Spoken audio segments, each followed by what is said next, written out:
नमस्कार मित्रांनो, trending Marathi education या करंट अफेअरच्या मराठी एज्युकेशन चॅनलमध्ये आपले स्वागत आहे. तर मित्रांनो, आपण तुमच्यासाठी रोजच्या रोज चालू घडामोडीचे प्रश्न हे मराठीतून घेऊन येत असतो. आजच्या व्हिडिओमध्ये आपण तुमच्यासाठी 2 मार्च 2024 या दिवसातील सर्व महत्त्वाच्या चालू घडामोडी या बघणार आहोत. मित्रांनो, तुम्ही चॅनलवर नवीन असाल, चॅनलला अजूनपर्यंत सबस्क्राईब केलेलं नसेल, सबस्क्राईब करून घ्या आणि बेल आयकनला प्रेस करा. म्हणजेच प्रत्येक दिवसाच्या चालू घडामोडीच्या व्हिडिओची नोटिफिकेशन तुम्हाला सर्वात आधी मिळून जाईल. तर चला मित्रांनो, वेळ न घालवता आपण आपल्या आजच्या व्हिडिओला सुरुवात करूया. जगातील पहिली वैदिक घड्याळ भारतात कोठे बसवण्यात आलेली आहे? तर या प्रश्नाचं उत्तर आहे ऑप्शन क्रमांक 1, उज्जैन. मित्रांनो, जगातील पहिली वैदिक घड्याळ ही भारतात मध्य प्रदेश राज्यामध्ये उज्जैन या शहरात बसवण्यात आलेली आहे. हा पॉईंट लक्षात असू द्या, प्रश्न विचारला जाऊ शकतो. तर चला नेक्स्ट चालू घडामोडी बघूया. देशातील पहिले AI केंद्र कोणत्या ठिकाणच्या भारतीय माहिती तंत्रज्ञान संस्थेमध्ये स्थापन करण्यात आलेले आहे? तर या प्रश्नाचं उत्तर आहे ऑप्शन क्रमांक 2, नागपूर. मित्रांनो, देशातील पहिले AI केंद्र हे महाराष्ट्र राज्यातील नागपूर या ठिकाणी भारतीय माहिती तंत्रज्ञान संस्थेमध्ये स्थापन करण्यात आलेले आहे. तर चला नेक्स्ट चालू घडामोडी बघूया. देशाचे पंतप्रधान नरेंद्र मोदी यांच्या हस्ते नुकतेच कोणत्या राज्यात इस्रोच्या नवीन प्रक्षेपण केंद्राचे भूमिपूजन करण्यात आलेले आहे? तर या प्रश्नाचं उत्तर आहे ऑप्शन क्रमांक 3, तमिळनाडू. मित्रांनो, देशाचे पंतप्रधान नरेंद्र मोदी यांच्या हस्ते नुकतेच तमिळनाडू या राज्यात इस्रोच्या नवीन प्रक्षेपण केंद्राचे भूमिपूजन हे करण्यात आलेले आहे. मित्रांनो, इस्रोचा उल्लेख झाला तर आपण इस्रो या संस्थेविषयी थोडक्यात माहिती जाणून घेऊया. तर मित्रांनो, ही इस्रो ही संस्था भारतीय अंतराळ संशोधन संस्था ही भारत सरकारच्या अधिपत्याखालील अंतराळ संशोधन करणाऱ्या जगातील अशा प्रकारच्या अग्रगण्य संस्थांपैकी एक असून अशी मूलभूत संस्था आहे. फार आधीपासून सुरू असलेल्या या संस्थेचे सन 1969 मध्ये आधुनिकीकरण करण्यात आलेले होते. मित्रांनो, इस्रोची स्थापना ही 15 ऑगस्ट 1969 मध्ये झालेली असून संस्थापक हे विक्रम साराभाई आहे. तर इस्रोचे मुख्यालय हे बंगळुरू या ठिकाणी आहे. तर इस्रोचे ब्रीदवाक्य आहे, मानवी सेवेसाठी अंतराळ तंत्रज्ञान. तर मित्रांनो, मला तुम्ही कमेंट बॉक्समध्ये या प्रश्नाचं उत्तर द्यायचं आहे की इस्रोचे सध्याचे वर्तमान अध्यक्ष कोण आहे? तर चला मित्रांनो, नेक्स्ट चालू घडामोडी बघूया. रंगप्पो या कोणत्या राज्यातील पहिल्या रेल्वे स्टेशनचे उद्घाटन नुकतेच करण्यात आलेले आहे?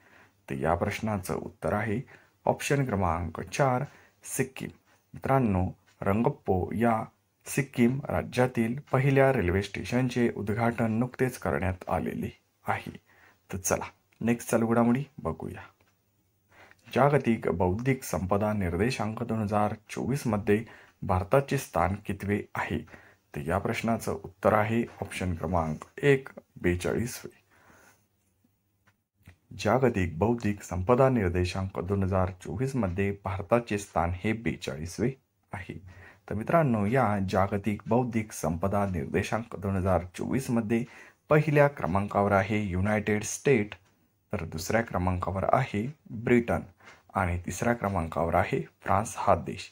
हे 3 पॉईंट देखील महत्त्वाचे आहे. तर आपला प्यारा भारत हा 42व्या क्रमांकावर आहे. तर मित्रांनो, आपण थोडक्यात भारताचे 2023-24 मधील रँकिंग क्रमांक बघून घेऊया. तर ग्लोबल इनोव्हेटिव्ह इंडेक्स 2023 मध्ये भारताचा क्रमांक हा 40वा होता. वर्ल्ड टॅलेंट रँकिंगमध्ये हा 56वा. डिजिटल गुणवत्ता जीवन निर्देशांक सर्वेक्षणामध्ये 52वा. तर ग्लोबल क्रिप्टो अडॉप्शन इंडेक्समध्ये पहिला. हेनली पासपोर्ट इंडेक्समध्ये 80वा. तर ग्लोबल पीस इंडेक्समध्ये 126वा. ग्लोबल जेंडर गॅप इंडेक्समध्ये 127वा. जागतिक स्पर्धात्मक निर्देशांकामध्ये 40वा. तर जागतिक प्रेस स्वातंत्र्य निर्देशांकामध्ये 161वा.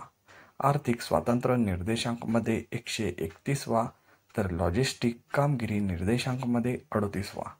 तर आनंदी देशांच्या बाबतीत भारताचा 2023 मध्ये 126वा क्रमांक आहे.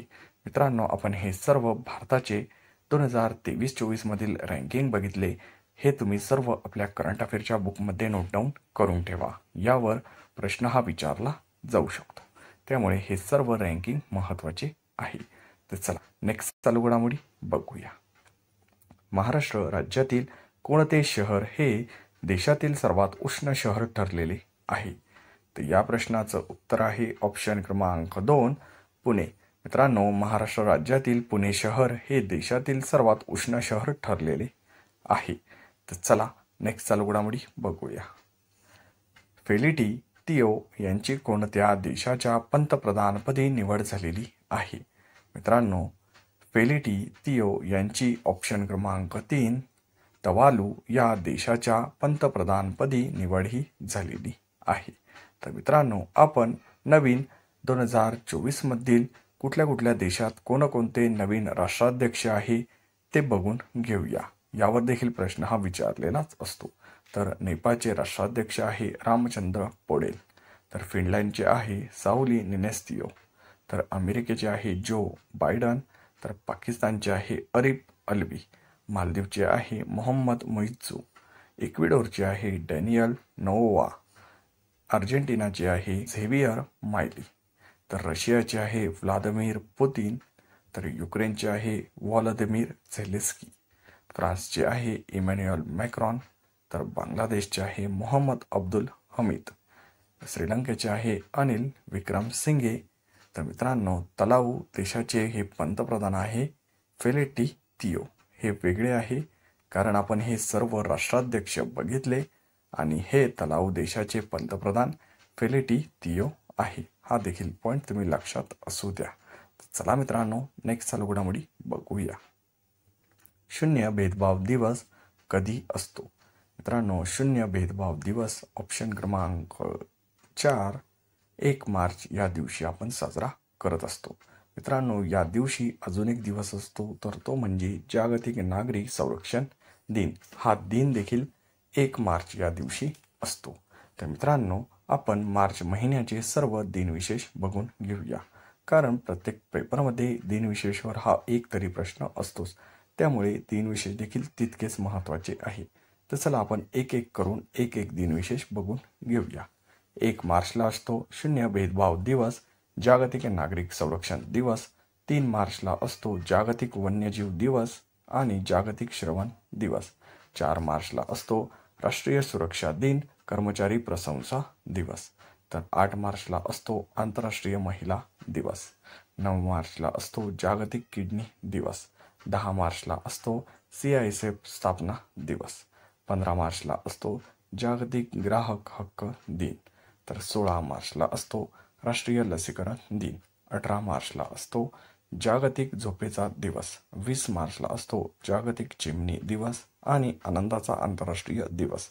21 मार्चला असतो जागतिक कविता दिन आणि जागतिक वनीकरण दिन. 22 मार्चला असतो जागतिक जल दिन. 23 मार्चला असतो जागतिक हवामान दिन.